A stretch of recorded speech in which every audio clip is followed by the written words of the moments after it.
எதையேனும் சாதித்து மக்கள் மத்தியில் புகழ் பெற வேண்டும் என நினைப்பவர்கள் தேர்ந்தெடுப்பதெல்லாம் இரண்டைத்தான். ஒன்று சினிமா, மற்றொன்று அரசியல்.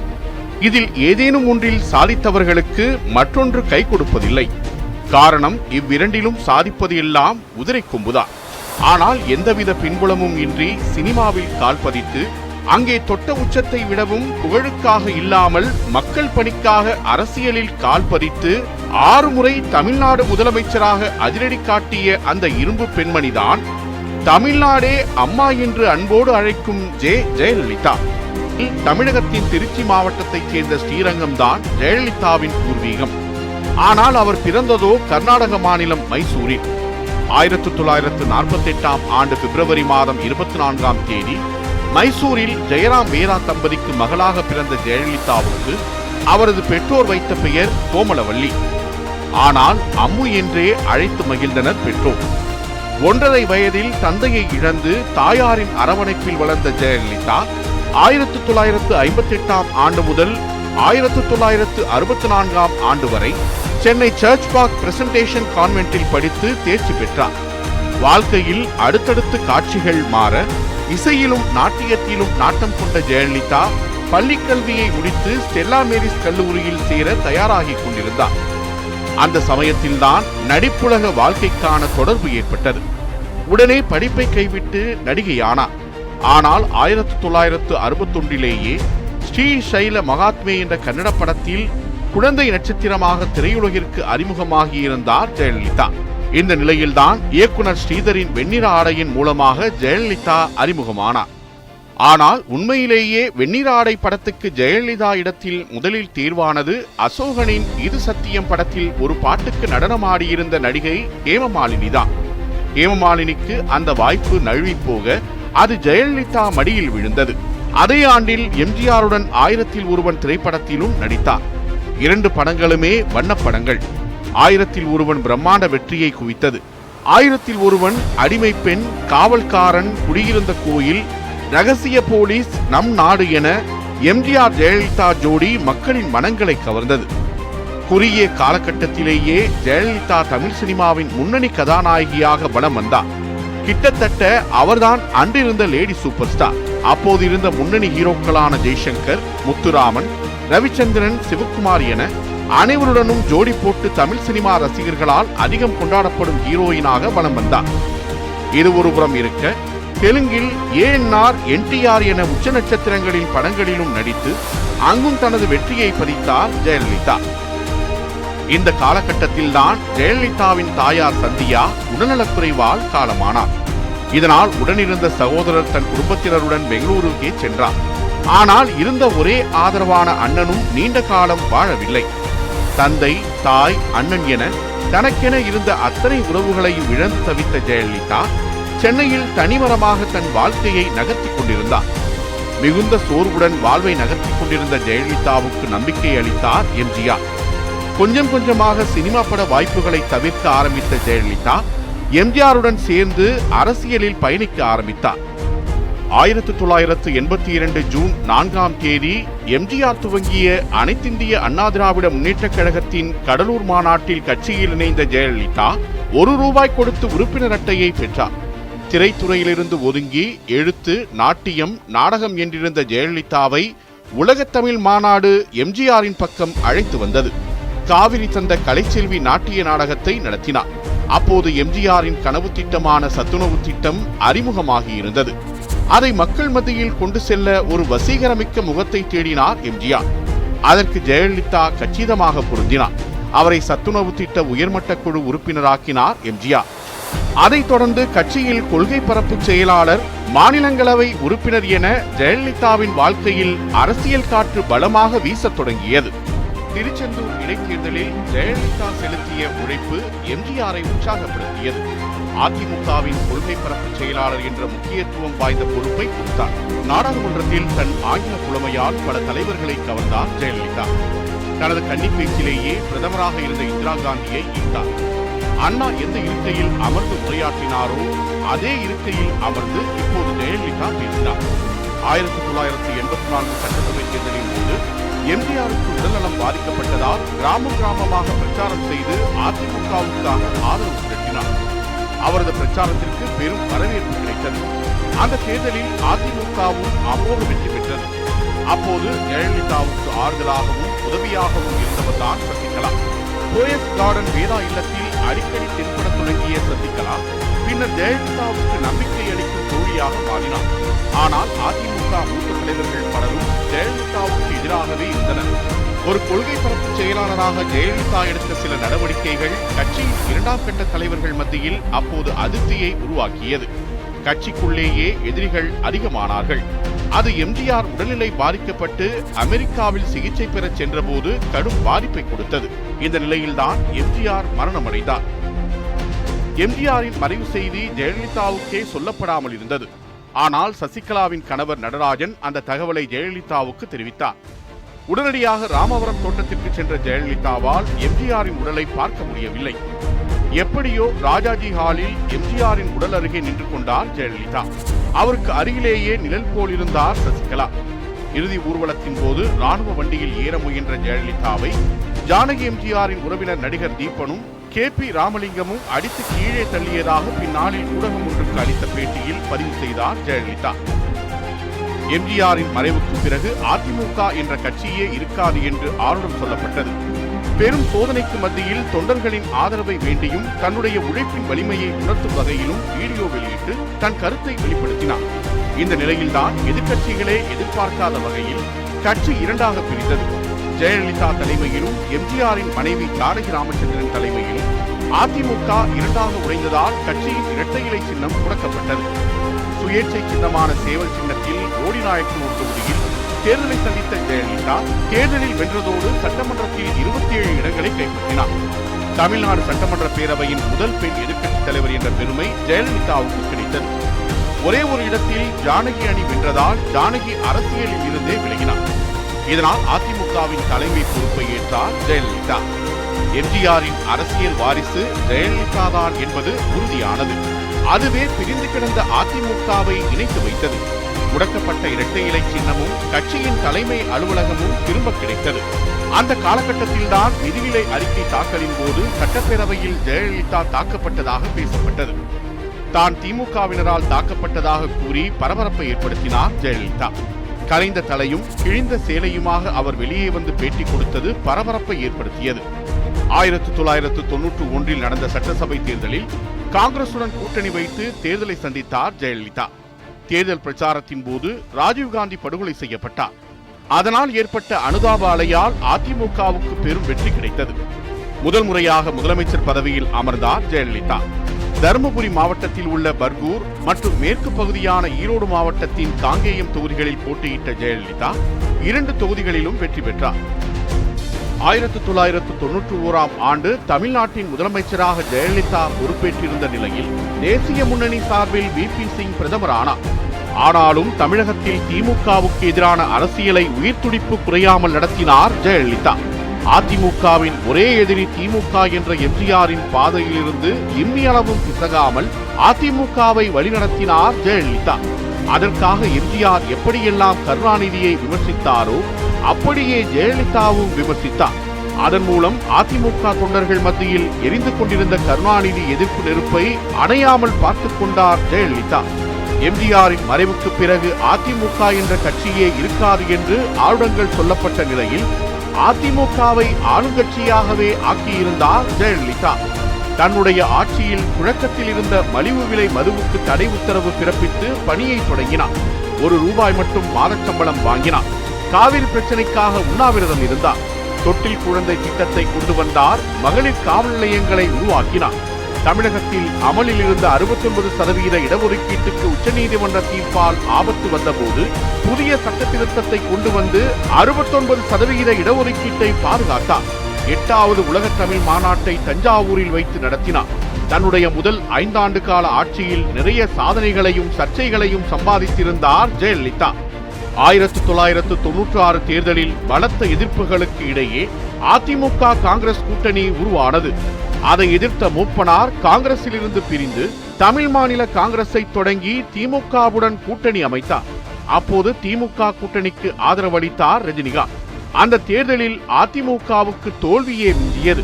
பர்கூரில் போட்டியிட்ட ஜெயலலிதா திமுக வேட்பாளர் சுகவனத்திடம் தோற்று போனார். அதிமுகவுக்கு 4 இடங்களே கிடைத்தன. அதிமுகவின் தேர்தல் வரலாற்றில் இதுதான் ஆகப்பெரிய தோல்வி. கருணாநிதி மீண்டும் முதல்வரானார். 90களின் மத்தியில் அதிமுகவுக்கு ஏற்பட்டிருந்த அரசியல் சரிவிலிருந்து மீள்வதற்காக துணிச்சலான முடிவை எடுத்தார் ஜெயலலிதா. அது பாஜகவுடனான கூட்டணி. 1998 மக்களவைத் தேர்தலில் பாஜக, மதிமுக, பாமக ஆகியவற்றுடன் கூட்டணி அமைத்தார் ஜெயலலிதா. அந்த தேர்தலில் மொத்தம் 30 இடங்களை அதிமுக அணி வென்றது. வாஜ்பாய் அமைச்சரவையில் அதிமுக இடம்பெற்றது. வாஜ்பாய் அரசின் அச்சாணியாக ஜெயலலிதாவே இருந்தார். ஆனாலும் அமைச்சரவை மாற்றம், ஆட்சி கலைப்பு, கூட்டணி குழப்பம் என்று பல்வேறு கருத்து வேறுபாடுகள் ஏற்படவே திடீரென வாஜ்பாய் அரசுக்கு அளித்து வந்த ஆதரவை ஜெயலலிதா விலக்கிக் கொண்டார். விளைவு வாஜ்பாய் அரசு கவிழ்ந்தது. அந்த நொடியில் ஒட்டுமொத்த இந்தியாவின் கவனத்தையும் தன் பக்கம் ஈர்த்திருந்தார் ஜெயலலிதா. அன்றைக்கு ஜெயலலிதா மீது மாநில தேசிய கட்சிகளின் தலைவர்களுக்கு ஏற்பட்ட பிரமிப்பு அவருடைய மரணம் வரைக்கும் குறையவில்லை. 1999 மக்களவை தேர்தலில் காங்கிரசுடன் அணியமைத்தார் ஜெயலலிதா. ஆனால் அந்த அணி வெற்றி பெறவில்லை. மீண்டும் வாஜ்பாய் பிரதமரானார். ஜெயலலிதாவுக்கு மீண்டும் ஒரு நெருக்கடியான காலகட்டம். நெருக்கடிகளை சமாளிக்க வேண்டுமென்றால் தேர்தல் வெற்றி அவசியம் என்று கருதினார் ஜெயலலிதா. அதற்காக மூப்பனாரை நேரில் சென்று சந்தித்தார். விரைவிலேயே அந்த சந்திப்பு கூட்டணியாக மாறியது. ஆம், ஜெயலலிதாவுடன் கூட்டணி வைத்ததற்காகவே காங்கிரசில் இருந்து விலகி தனி கட்சி தொடங்கிய மூப்பனார் இப்போது ஜெயலலிதாவுடன் மீண்டும் கை குலுக்கியதோடு கூடவே காங்கிரஸையும் கூட்டணிக்கு அழைத்து வந்திருந்தார். டாக்டர் ராமதாஸின் பாமகவும் இடதுசாரிகளும் வரவே அதிமுக கூட்டணி பலம் பெற்றது. 2001 சட்டமன்ற தேர்தலின் போது அனுமதிக்கப்பட்ட 2 தொகுதிகளை தாண்டி 4 தொகுதிகளில் வேட்புமனு தாக்கல் செய்தார் ஜெயலலிதா. அதனால் அவருடைய வேட்புமனுக்கள் எல்லாம் நிராகரிக்கப்படவே அவர் தேர்தலில் போட்டியிட இயலாத சூழல். தேர்தல் களத்தில் ஜெயலலிதா இல்லாவிட்டாலும் முடிவுகள் அவருக்கு சாதகமாகவே வந்தன. 2ஆம் முறையாக முதல்வரானார் ஜெயலலிதா. பிறகு ஜெயலலிதாவின் பதவியேற்புக்கு எதிராக தொடரப்பட்ட வழக்கில் தீர்ப்பு வெளியானதை தொடர்ந்து முதல்வர் பதவியிலிருந்து விலகி ஓ பன்னீர்செல்வத்தை முதல்வராக்கினார். 6 மாதங்களில் வழக்குகளில் இருந்து ஜெயலலிதா விடுவிக்கப்பட்டார். ஜெயலலிதா எம்எல்ஏ ஆவதற்கு வசதியாக ஆண்டிப்பட்டி சட்டமன்ற உறுப்பினர் தங்க தமிழ்ச்செல்வன் பதவி விலகினார். அப்போது நடந்த இடைத்தேர்தலில் போட்டியிட்டு வெற்றி பெற்று மீண்டும் முதல்வரானார் ஜெயலலிதா. ஆலயங்களில் அன்னதான திட்டம், கொடா சட்டம், எஸ்மா, டெஸ்மா, அரசு ஊழியர் பணி நீக்கம், காஞ்சி சங்கராச்சாரியார்கள் கைது, வீரப்பன் என்கவுண்டர் என்று ஜெயலலிதா அரசு தொடர்ந்து தீவிரமாக இயங்கியது. 2004 மக்களவைத் தேர்தலில் பாஜகவுடன் அணி அமைத்தது அதிமுக. ஆனால் அந்த கூட்டணிக்கு தோல்வியே மிஞ்சியது. திமுக கூட்டணி 40 இடங்களையும் கைப்பற்றியது. பாஜகவை தவிர்த்துவிட்டு 2006 சட்டமன்ற தேர்தலை எதிர்கொண்ட ஜெயலலிதா தனது அணியில் மதிமுக, விடுதலை சிறுத்தைகளை சேர்த்துக் கொண்டது. தேர்தல் முடிவில் அதிமுக கூட்டணி தோல்வியடைந்தது. என்ன ஒன்று, சொற்ப இடங்கள் பெற்ற எதிர்க்கட்சியாக அல்லாமல் பிரம்மாண்ட எதிர்க்கட்சியாக உருவெடுத்திருந்தது அதிமுக. போதாக்குறைக்கு திமுக மைனாரிட்டி அரசை அமைத்திருந்தது. அதையே திமுகவின் மீதான விமர்சனமாக 5 ஆண்டுகளுக்கும் தொடர்ந்தார் ஜெயலலிதா. திமுக ஆட்சியில் இருந்த காலத்தில் அக்கட்சியை விமர்சிக்கும் போதெல்லாம் மைனாரிட்டி திமுக அரசு எனும் விமர்சனத்தை கூறுவதை வழக்கமாக கொண்டிருந்தார். ஒருமுறை அதிமுக சட்டமன்ற உறுப்பினர்கள் அனைவரும் தற்காலிக நீக்கம் செய்யப்பட்ட போது தனியொரு நபராக சட்டமன்றம் சென்று ஏராளமான குறுக்கீடுகளுக்கு மத்தியிலும் விவாதம் செய்துவிட்டு வந்தார் ஜெயலலிதா. எதிர்க்கட்சி தலைவராக இருந்த போதும் 40 ஆண்டு கால சிக்கலாக இருக்கும் கச்சத்தீவை மீட்பது தொடர்பாக உச்சநீதிமன்றத்தில் வழக்கு தொடர்ந்தார் ஜெயலலிதா. 2009 மக்களவைத் தேர்தலில் வியூகத்தை மாற்றிய ஜெயலலிதா பாமகவையும் இடதுசாரிகளையும் தன் பக்கம் சேர்த்துக் கொண்டார். மதிமுகவும் கூட்டணியில் இருந்தது. அப்போது ஈழத்தமிழர் விவகாரம் உச்சக்கட்டத்தில் இருந்தது. ராஜீவ் படுகொலைக்கு பிறகு விடுதலை புலிகள் ஈழம் போன்ற விஷயங்களுக்கு எதிரான நிலைப்பாட்டை எடுத்திருந்த ஜெயலலிதா பிரபாகரனை பிடித்து வர வேண்டும் என்று பேசிய ஜெயலலிதா இப்போது ஈழத்தமிழர்கள் பற்றி மேடைகளில் பேசினார். அதற்கான பலன் கைமேல் கிடைத்தது. கடந்த தேர்தலைப் போல படுமோசமான தோல்வி இல்லை என்றாலும் அதிமுகவுக்கு ஓரளவு வெற்றி கிடைத்தது. ஆனாலும் அந்த தோல்வி ஜெயலலிதாவை பாதிக்கவே அரசியல் நடவடிக்கைகளில் சுணக்கம் காட்டினார்.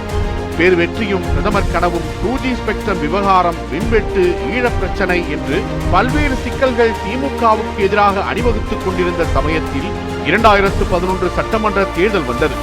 அதிமுக வெற்றி பெற வானவில் போன்ற விரிவான கூட்டணி அவசியம் என்பதை உணர்ந்தார் ஜெயலலிதா. அதற்காக நடிகர் விஜயகாந்த் தலைமையிலான தேமுதிகவையும் இடதுசாரி கட்சிகளையும் உள்ளடக்கிய விரிவான கூட்டணியை உருவாக்கினார். அந்த கூட்டணி அபார வெற்றியை பெற்றது. மீண்டும் ஒருமுறை அதிமுகவை ஆட்சியில் அமர்த்தினார் ஜெயலலிதா. சட்டமன்றத்தில் எழுந்த வாக்குவாதத்தின் எதிரொலியாக அதிமுக தேமுதிக கூட்டணி உடைந்தது. உள்ளாட்சி தேர்தலில் தனித்து போட்டியிட்டு வெற்றி பெற்றது அதிமுக. அதன் பிறகுதான் நாளைய பிரதமர் ஜெயலலிதா என்ற கோஷம் அதிமுகவுக்குள் வலுப்பெற தொடங்கியது. அதை உறுதி செய்யும் வகையில் 2014 மக்களவைத் தேர்தலில் தமிழகம், புதுச்சேரியில் மொத்தமுள்ள 40 தொகுதிகளிலும் அதிமுகவே போட்டியிட்டது. எம்ஜிஆர் எடுக்காத மிகப்பெரிய முயற்சி அது. நாளைய பிரதமர் ஜெயலலிதா என்ற கோஷம் தீவிரமாக ஒலித்த அந்த தேர்தலில் வெல்லப்போவது மோடியா ஏடியா என்று வாக்காளர்களை பார்த்து கேட்டார் ஜெயலலிதா. நாடு முழுக்க மோடி அலை வீசிக்கொண்டிருந்த சமயத்தில்தான் ஜெயலலிதா எழுப்பிய அந்த கேள்வி தேர்தல் களத்தில் பலத்த அதிர்வுகளை ஏற்படுத்தியது. அது தேர்தல் முடிவுகளிலும் எதிரொலித்தது. அதிமுகவுக்கு 37 இடங்கள் கிடைத்தன. அதன் மூலம் இந்திய மக்களவையில் 3வது பெரிய கட்சி என்ற அந்தஸ்து அதிமுகவுக்கு கிடைத்தது. அநேகமாக மோடி அரசில் அதிமுக இடம்பெறும் என்றுதான் ஜெயலலிதாவின் அரசியல் ஆலோசகர்களுள் ஒருவரான துக்ளக் ஆசிரியர் சோ ராமசாமி உள்ளிட்டோர் கணித்தனர். ஆனால் மோடி அறுதி பெரும்பான்மையுடன் ஆட்சி அமைத்தார். ஆகவே மத்திய அமைச்சரவையில் அதிமுக இடம்பெற வாய்ப்பில்லாமல் போனது. அதே சமயம் மத்திய அரசுடனும் பிரதமர் மோடியுடனும் நல்லுறவு பாராட்டினார் ஜெயலலிதா. புரோட்டோகால்களை எல்லாம் கடந்து பிரதமர் மோடி முதல்வர் ஜெயலலிதாவின் வீட்டுக்கு வந்தது. மக்களவை துணை சபாநாயகர் பொறுப்பு அதிமுகவின் தம்பிதுரைக்கு கிடைத்தது என்பதெல்லாம் அதற்கான சாட்சியங்கள். 2014ஆம் ஆண்டு சொத்து குவிப்பு வழக்கில் நீதிபதி குன்ஹா கொடுத்த தீர்ப்பின்படி ஜெயலலிதா குற்றவாளியாக அறிவிக்கப்பட்டார். தண்டனையும் உறுதி செய்யப்படவே முதல்வர் ஜெயலலிதா பதவி இழந்தார். அவருக்கு பதிலாக மீண்டும் ஓ பன்னீர்செல்வம் முதல்வரானார். பிறகு ஜெயலலிதா சார்பில் தாக்கல் செய்யப்பட்ட மேல்முறையீட்டு மனுவின் மீதான விசாரணையில் நீதிபதி குமாரசாமி கொடுத்த தீர்ப்பு ஜெயலலிதாவுக்கு சாதகமாக வரவே மீண்டும் முதல்வராக பதவியேற்றார் ஜெயலலிதா. அப்போது ஆர்கே நகர் தொகுதியில் ஜெயலலிதாவுக்காக தனது பதவியை ராஜினாமா செய்தார் அதிமுக சட்டமன்ற உறுப்பினர் வெற்றிவேல். அந்த இடைத்தேர்தலில் போட்டியிட்டு பெருவாரியான வாக்குகள் வித்தியாசத்தில் வெற்றி பெற்றார் ஜெயலலிதா. இம்முறை தமிழகத்தின் உயிர்நாடி பிரச்சனைகளான காவிரி, முல்லை பெரியாறு விவகாரத்தில் முதல்வர் ஜெயலலிதா எடுத்த சட்ட ரீதியான நடவடிக்கைகள் முக்கியமானவை. முல்லை பெரியாறு அணையை 136 அடியிலிருந்து 142 அடியாக உயர்த்திக் கொள்ள அனுமதி கோரி அவர் உச்சநீதிமன்றத்தில் தொடுத்த வழக்கில் வெற்றி கிடைத்தது. அதேபோல காவிரி நடுவர் மன்ற இறுதி தீர்ப்பை அரசிதழில் வெளியிட ஒரு பக்கம் மத்திய அரசு தயங்கிக் கொண்டிருக்க, இன்னொரு பக்கம் கர்நாடக அரசு முட்டுக்கட்டை போட்டுக் கொண்டிருக்க உச்சநீதிமன்றத்தில் வழக்கு தொடுத்து வெற்றி பெற்று நடுவர் மன்ற தீர்ப்பை அரசிதழில் வெளியிடச் செய்தார் ஜெயலலிதா. விலையில்லா அரிசி, கிரைண்டர், மிக்சி என்பன போன்ற தேர்தல் வாக்குறுதிகளை நிறைவேற்றியதோடு அம்மா உணவகம், அம்மா குடிநீர் போன்ற திட்டங்களையும் கொண்டு வந்தது ஜெயலலிதாவின் செல்வாக்கை உயர்த்தியிருந்தது.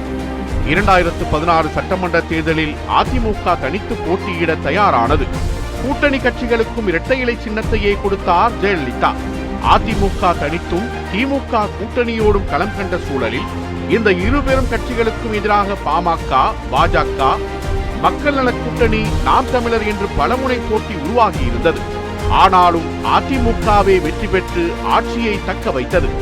தமிழகத்தில் ஆளும் கட்சியாக இருந்து கொண்டு தேர்தலை சந்தித்து வெற்றி பெறுவது தமிழகத்தில் மிகவும் சிரமம். ஆனாலும் 50களில் காமராஜரும், 70களில் கருணாநிதியும், 80களில் எம்ஜிஆரும் அந்த சிரமத்தை தாண்டி வெற்றி பெற்றிருந்தனர். அந்த பட்டியலில் ஜெயலலிதாவும் இணைந்திருந்தார். எல்லாம் சுமூகமாக சென்று கொண்டிருந்த சமயத்தில் 22 செப்டம்பர் 2016 அன்று உடல்நிலை பாதிக்கப்பட்ட முதலமைச்சர் ஜெயலலிதா சென்னை அப்போலோ மருத்துவமனையில் அனுமதிக்கப்பட்டார். அவருடைய உடல்நிலை குறித்து ஒன்றுக்கொன்று முரண்பட்ட செய்திகள் வந்து கொண்டே இருந்தன. அவருடைய இருப்பு குறித்தும் இறப்பு குறித்தும் வதந்திகள் பரவிக்கொண்டே இருந்தன. அமைச்சர்கள் உள்ளிட்ட எவருமே அவரை நேரில் சென்று பார்க்க முடியாத சூழல் உருவாக்கப்பட்டிருந்தது. அதையும் மீறி அப்போலோ மருத்துவமனைக்கு அரசியல் கட்சி தலைவர்கள் சென்றனர். முதலமைச்சர் ஜெயலலிதா வகித்து வந்த பொறுப்புகள் நிதியமைச்சர் ஓ பன்னீர்செல்வம் வசம் ஒப்படைக்கப்பட்டன. சுமார் 75 நாட்களுக்கு நடந்த தீவிரமான மருத்துவ சிகிச்சைகள் முதல்வர் ஜெயலலிதாவின் உயிரை காப்பாற்ற முடியாமல் தோல்வி முகம் கண்டன. 5 டிசம்பர் 2016 அன்று இரவு 11:30 மணிக்கு முதல்வர் மரணமடைந்து விட்டதாக அறிவிப்பு வெளியானது. லட்சோப லட்சம் தொண்டர்களின் கண்ணீர் கடலில் மெரினாவில் அடக்கம் செய்யப்பட்டார் ஜெயலலிதா. எம்ஜிஆர் உருவாக்கிய ஆளுமையான ஜெயலலிதா அவரை காட்டிலும் அதிகமான பங்களிப்புகளை செய்திருக்கிறார். அண்ணாவின் கொள்கைகளை பின்பற்றிய எம்ஜிஆர் தான் ஜெயலலிதாவை அரசியலில் கால்பறிக்க உதவினார் என்றாலும் தனி பெண்மணியாகவே பல்வேறு இன்னல்களை, பல்வேறு எதிர்ப்புகளை, பல்வேறு சவால்களை, பல்வேறு தடைகளையும் தாண்டி அவர் நில்லாது முன்னேறினார் என்பதே உண்மை. புரட்சி தலைவி, இரும்பு பெண்மணி, தங்க தாரகை, ஜான்சி ராணி என பல்வேறு பெயர்களால் ஜெயலலிதா அழைக்கப்பட்டாலும் இன்றும் அதிமுகவினரின் அன்பு நிறைந்த அம்மாவாகவே அவர்களது மனதில் குடிகொண்டுள்ளார்.